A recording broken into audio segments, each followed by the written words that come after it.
Assalamualaikum warahmatullahi wabarakatuh. Bismillahirrahmanirrahim. Tabarakalladzi nazzalal furqana ala 'abdihi liyakuna lil 'alamina nadhira. Allahumma shalli wa sallim wa barik ala sayyidina Maulana Muhammadin wa ala alihi wa sahbihi asma'in, amma ba'du. Yang kita hormati bersama Profesor Dr. Muhammad Quraish Shihab, semua yang hadir saya hormati, karena kalau mau nyebut sudah disebut Pak Rektor sebagai bentuk penghormatan bahwa ingatannya jenengan itu bagus, pokoknya kayak yang disebut Pak Rektor. Kedua, saya alhamdulillah ini rektornya tawaduk sekali, tahu diri gitu. Jadi, alhamdulillah bagus. Singkat cerita, beliau pernah ke rumah saya sama Pak Lutfi sama Pak Arsoyo, minta saya ikut jadi pembina di Badan Wakaf. Ya karena diteror, didatangi orang-orang sepuh, saya bilang iya gitu. Kalau adat Jawa itu kalau didatangi itu kan kayak diteror. Yes. Padahal saya di sini tuh lama sekali. Derekno Profesor ini ikut bantu. Karena latar belakang beliau itu sastra adab. Dulu di Al-Azhar sama dengan Profesor Quraish, seniornya Pak Quraish. Saya mulai kecil nekuni fikih, terutama fikih. Tapi karena bapak saya itu hafal Quran, keluarga saya itu banyak yang hafal Quran. Hafal beneran, maksudnya itu hafal betul itu. Nah, sehingga terus saya juga ikut hafal. Nah, kenapa judulnya seperti ini? Ini makalah nanti di taskhih istilahnya pondok bareng-bareng Pak Quraish. Jadi Indonesia yang damai ini nggak lepas dari peran kitab-kitab yang datang ke kita, datang ke Indonesia. Misalnya arti kemenangan. Arti kemenangan itu tafsir yang datang ke kita. Ini yang paling terkenal kan tafsir Munir, karangannya Syekh Nawawi Al-Jawi. Itu beliau menyebut kemenangan umat Islam itu kemenangan logika. Logika bahwa alam raya ini dimulai dari satu Tuhan yang berstatus wajibil wujud tentu lebih masuk akal ketimbang logika yang lain. Misalnya logika nihilisme, bahwa alam ini dimulai dari ketiadaan. Karena itu melahirkan satu teori ketiadaan menciptakan yang ada. Jadi nanti membingungkan, ada teori al-adamu yakhluqu maujudan, sesuatu yang enggak ada itu menciptakan yang maujud. Itu tentu enggak ketemu nalar. Ini saya baca ya, nanti di taskhih Pak Quraish. Awal makalah, saya baca Arabnya. Jadi yang pernah kuliah di Fakultas Syariah ini dosennya banyak yang santri saya ini, tapi nggak berani baca depan saya. Nanti kalau salah langsung dipecat sama Pak Rektor. Saya di sini itu mulai tahun 2000 sama Profesor Zeni. Dulu belum Rektor itu Pak Fathul Wahid. Tahu-tahu jadi atasan saya ini. Enggak bener, tapi nanti di akhirat atasannya saya lagi nanti. Karena yang bisa nyafaati itu orang hafal Quran itu, jadi harus saya baca ya. Kata Syekh Nawawi, wa may yatawallallaha wa rasulahu walladzina amanu fa inna hizballahi humul ghalibun. Siapa yang mempertuhankan Allah, mengikuti semua aturannya Allah, seterusnya terus pasukan Allah itu pasti menang. Ini ikut Al-Maidah 56. Wa may yattakhidhum awliya fin nusrah fa innahum junduwa wa junduwa humul ghalibun ala a'daihim bil hujjah fa innaha mustamirratun abadan amma bisaulah wa daulah faqad yuhlabun. Jadi kemenangan umat Islam yang permanen itu kemenangan logika. Kalau kemenangan perang, kemenangan bernegara, kemenangan sosial, orang Islam ya pernah kalah. Zaman Nabi Sugeng saja pernah mengalami kalah periode Mekah. Ketika periode Madinah juga pernah mengalami kalah di peristiwa perang Uhud. Tapi kalah-kalah sosial ini tidak ada pengaruhnya dengan kalah secara logika. Logika bahwa alam ini dimulai dari satu Tuhan wajibil wujud tentu lebih mudah dicerna. Makanya beliau ngendikan menang itu ala a'daihim bil hujjah fa innaha mustamirratun abadan, karena logika itu yang abadi. Artinya gini, ketika kita secara sosial ekonomi kalah, mungkin secara apa kalah, meskipun kita tidak ingin kalah, Tapi jangan pakai ukuran itu. Nanti jangan-jangan ketika kita kalah kaya sama nyuwun sewu non muslim atau kalah kaya sama yang sholat, buruhnya orang tidak sholat, yang sujud buruhnya orang yang tidak sujud. Anda tidak perlu merasa kalah. Ketika Anda kerja dan tolabul halal itu yang merintahkan Allah. Jadi Anda tidak pernah buruh di mata Allah, distatuskan tolabul halal, orang yang mencari apa? Halal, dan itu ibadah. Karena Islam hanya mengakui hukumnya Allah. Dulu Sayyidina Ali karramallahu wajhah pernah ajjaro nafsahu li Yahudiyin, juga pernah kerja di orang Yahudi. Tapi enggak merasa hina karena tolabul halal itu perintah Allah. Dulu Nabi pernah enggak punya uang. Alhamdulillah ditiru banyak umatnya, kalau enggak punya uang itu banyak alhamdulillah itu. Semoga jangan karena ingin punya uang ingin jadi dosen, berarti nyari jadi guru karena ingin punya uang. Semoga enggak jadi guru karena ingin ngajar. Nggih monggo niki tobat niki. Jadi walhasil terus akhirnya Nabi itu mau beli gandum lah atau makanan. Cara Indonesia mungkin beras. Cara Jawa itu ngutang. Terus kata orang Yahudi, jaminannya apa Muhammad? Nabi sempat bilang, ngendikan, saya ini dipercaya langit, masa kamu tidak percaya saya? Kata orang Yahudi itu menurut orang Islam, saya ini Yahudi. Walhasil Nabi terus rohanahu dir'an. Nabi menggadekan rompi perang sebagai jaminan kalau kapan-kapan tidak kuat bayar. Ya muamalah sama orang Yahudi. Jadi intinya tafsir yang datang ke kita itu banyak cerita. Bahkan cerita fitnah min adzabil qabri itu ceritanya Sayyidah Aisyah itu didatangi dua perempuan Yahudi. Sayyidah Aisyah itu dermawan sekali. Ya memang orang-orang soleh itu jubila auliya wala sakha. Orang soleh itu pasti dermawan. Karena sering dikasih, terus si orang Yahudi, perempuan Yahudiannya tadi mendoakan semoga kamu diselamatkan dari siksa kubur. Sama sih ingat redaksi di kitab Bukhari itu. Walam an'am an usaddiqahuma, kata Sayyidah Aisyah, saya tidak nyaman membenarkan dia karena dua orang ini orang Yahudi. Setelah Nabi datang terus diceritani sama Sayyidah Aisyah, itu benar bahwa nanti memang ada adzabil qabri. Semenjak itu ada isti'adzah min adzabil qabri. Allahumma inni a'udzubika seterusnya sampai min adzabil qabri wa min fitnatil mahya. Dan masih banyak lagi cerita-cerita sosial Nabi yang Nabi tertawa-tawa ketika orang Yahudi bilang nanti pas kiamat itu kan hancur semua Muhammad. Lalu orang-orang sudah mati diletakkan di mana? Pokoknya terus orang Yahudi cerita-cerita terus Nabi tertawa-tawa, fadhahika hatta badat nawajiduhu tasdiqan lima qalahul habru. Nabi tertawa-tawa, oh ya benar. Semenjak itu ada ilmu bersama bahwa kalau orang Yahudi, orang Nasrani cerita ilmiah itu la tusaddiquhum wa la tukadzibuhum. Kamu jangan ngambil sikap membenarkan, juga jangan sampai ngambil sikap mendustakan. Kamu benarkan jangan-jangan pas yang muharraf, yang tipuan. Kamu dustakan jangan-jangan yang masih orisinil. Makanya secara ilmiah Nabi ngintikan la tusaddiquhum wa la tukadzibuhum.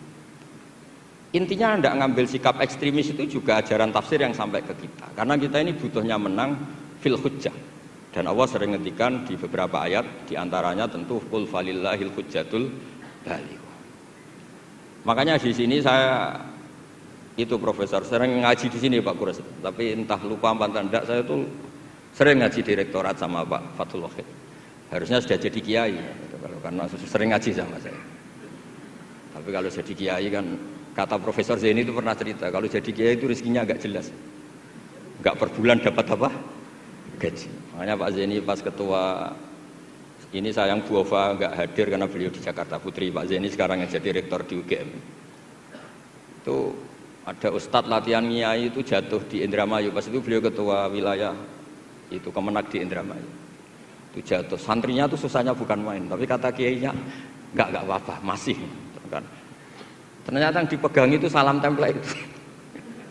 Jadi badannya agak dipikir tapi masih. Karena dulu jadi kiai itu susahnya minta ampun. Makanya profesi ini sudah jarang yang mau itu. Kalau jadi kiai artis banyak yang mau karena makanya saya jadi kiai di UI itu sering istighfar. Jangan-jangan ini kategori elit sehingga hisabnya besar. Makanya saya ini termasuk kiai orisinil. Jadi saya dipaksa jadi kiai di sini tapi sering nggak mau karena saya ini kiai betul. Jadi kalau fasilitas banyak takut hisab. Kalau kiai nggak betulan fasilitas banyak tambah seneng. Nah ini bukan nyindir siapa-siapa, ini memang aturan ikhlas begitu, mukhlisina lahuddin, enggak nyindir siapa-siapa, memang aturannya begitu. Saya cerita di keluarga saya yang masih megangi itu. Di pondok itu ajaran pertama itu tauhid, dan itu mesti diajari sifat pertama Allah itu wajibul wujud. Wujud kita baqa mukhalafatul lil hawadits. Dan mereka sering beri contoh. Kenapa tafsir Munir bismillahirrahmanirrahim? Pertama yang diterangkan oleh tafsir Munir, Senawi Al-Jawi. Kenapa Al-Qur'an dimulai dari ba? Dan ba dimulai ada titiknya satu.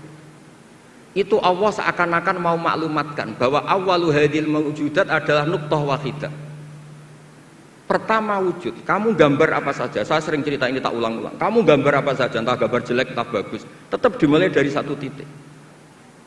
Angka 1 juta sampai 1 miliar, 1 triliun tetap dimulai dari angka 1. Sebab itu bak di situ kata Syekh Nawawi adalah bi kana makana wa bi yakunu mayakun. Dengan saya kata Allah yang ada menjadi ada, yang mau ada saya yang mengadakan.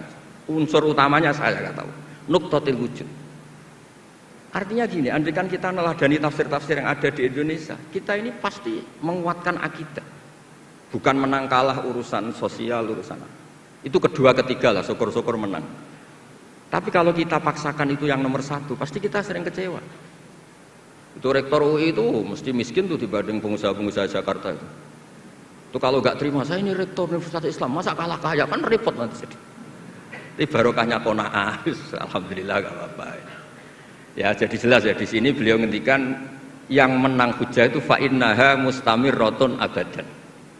Logika itu mustamirratun abadan. Dalam kitab Fathul Bari sarahnya Shahihul Bukhari dijelaskan kemenangan umat Islam itu iltidza dan aklian. Kita punya akidah yang secara akal itu nyaman. Coba Anda misalnya jadi muslim, Anda mungkin profesor, kayak alim, kayak top. Terus ditawari satu teori begini. Hadil maujudat khalaqahal adamu misalnya. Ini yang alam nyata ini, penciptanya adalah ketiadaan. Kamu pusing 7 keliling. Ini gimana sesuatu yang ada kok penyebabnya ketiadaan? Sebab itu dulu ada sahabat namanya Jubair bin Mut'im.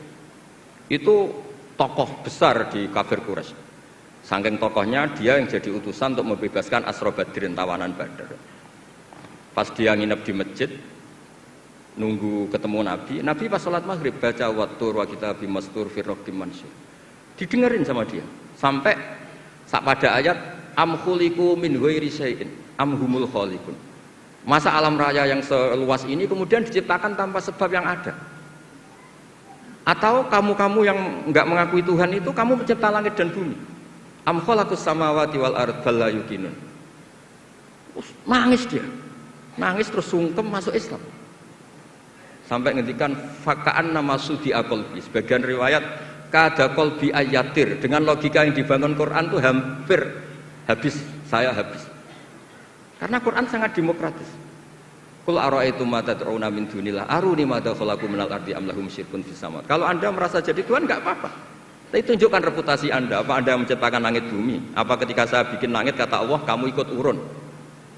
Saya sering cerita apa kamu ikut nyumbang semen pas saya bikin langit? Enggak kan? Malah sebagian ayat Allah ngendikan ma asyadtuhum khalqas samawati wal ard. Mereka-mereka yang kamu Tuhan kan ketika aku bikin langit bumi, mereka di mana? Membantu saya apa kata Allah? Kok enak tahu-tahu jadi Tuhannya bumi, enggak ikut bikin, ikut jadi Tuhan gitu. Itu habis Jubair bin Mut'im. Akhirnya masuk Islam. Artinya gini, ketika Islam belum kuat, masih banyak ashabi sufa yang miskin, mondok saja numpang Nabi.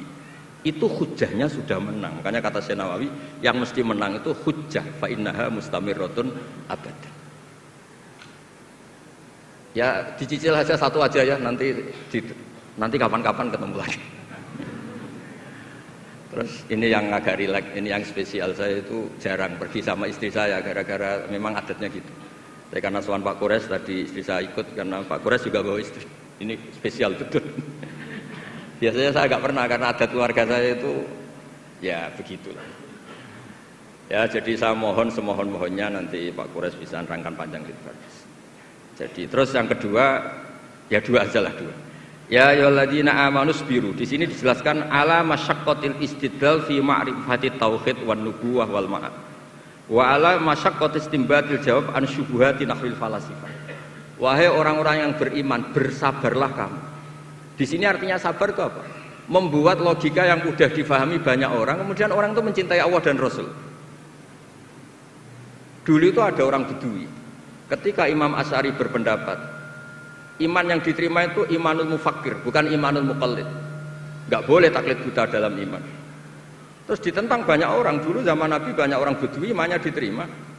Terus kata Imam Asy'ari, coba kamu jalan-jalan di kampung.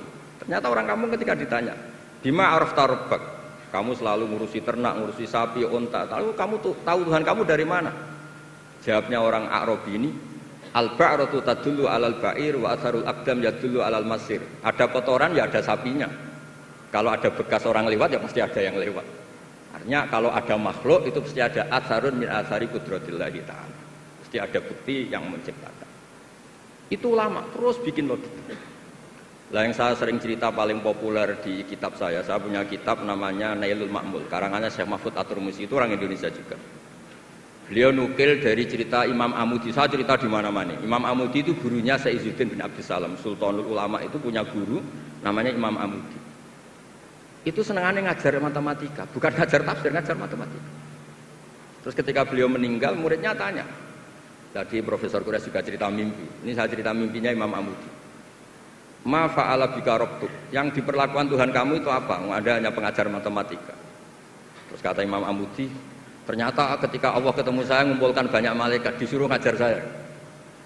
Saya masih hafal teksnya. Istadilla ala wahdaniyati bi hadrati malaikati. Coba kamu terangkan cara menemukan saya bahwa saya ini satu di depan para malaikat. Kalau malaikat kan sudah tahu karena bawa aras, bawa surga neraka. Kata Imam Amudi, beliau ngendikan semuanya adalah, beliau ngendikan angka itu 2, 3 sampai 1 triliun sampai berapapun, nisbatu dzalika ilal wahid nisbatul far'i ilal asli. Angka itu entah 2, entah 4, entah 1 miliar, 1 triliun. Dibandingkan angka 1 tetap namanya nisbatul far'i ilal asli. Tetap semuanya itu tabang dari angka 1. Fasabatal wahid jalla jalaluh. Maka yang mesti abadi, yang mesti ada al-wahid jalla jalaluh. Allah senangnya bukan main. Loh ini lo pinter, enggak jadi malaikat sudah ngerti kalau saya ini satu. Nah, itu ya pinternya ulama. Isbiru ala masyaqqatil istidlal fi ma'rifatit tauhid.